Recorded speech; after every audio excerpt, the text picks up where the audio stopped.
Designers చాలామంది వస్తూ ఉంటారు, వెళ్తూ ఉంటారు. మనం కాలేజెస్ చూస్తూ ఉంటాం. బయట అయితే ఆ డిజైనర్స్కి సంబంధించిన కాలేజెస్ కానీ ఫ్యాషన్ డిజైనింగ్ కాలేజెస్ అన్నీ ఎక్కువే. కానీ వాళ్ళ నుంచి బయటకు వచ్చిన తర్వాత అదే ప్రొఫెషన్లో స్టాండ్ అయ్యే వాళ్ళు చాలా తక్కువ మంది ఉంటారు. What's the reason in this?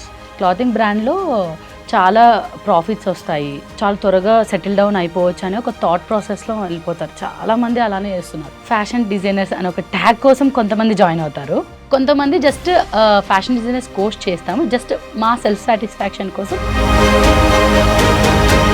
మెయిన్గా సాఫ్ట్వేర్ డెవలపర్గా ఉన్న మీరు then why do you turn as a designer? ఎందుకు ఇలా టర్న్ అవ్వాల్సి వచ్చింది? ఫ్యాషన్ డిజైనర్ అనేది నాకు చిన్నప్పటి నుంచి ఇష్టం. ఈరోజు కొత్తగా వచ్చింది అయితే కాదు. ఓకే. ఏ పేరెంట్స్ అయినా ఎలా ఉంటుందంటే అండి, ఓపెన్గా చెప్తున్నాను, ఫ్యాషన్ డిజైనర్స్ అంటే ఏదో ఫ్యాషన్ వాక్ చేస్తూ ఉంటారు. మీకు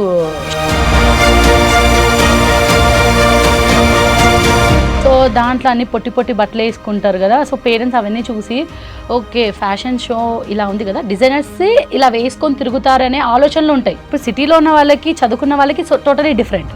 కానీ పల్లెటూరులో ఉన్న వాళ్ళకి, టౌన్లో ఉన్న వాళ్ళకి ఈ డిఫరెన్స్. ఈ డిజైనర్స్ విషయానికి వచ్చేటప్పటికి వాళ్ళు రెగ్యులర్గా ఫేస్ చేస్తూ ఉన్న ప్రాబ్లం ఏంటంటే వర్కర్స్ దొరకడం అనేది పెద్ద హెడ్ఏక్.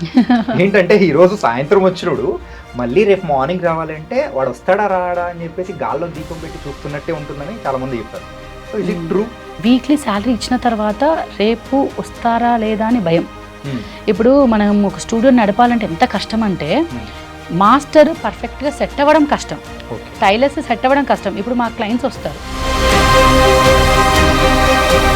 అమ్మాయిగా ఇలా సక్సెస్ఫుల్ అవ్వడానికి ఎన్నో స్ట్రగుల్స్ అనేది కూడా ఫేస్ చేస్తుంటారు.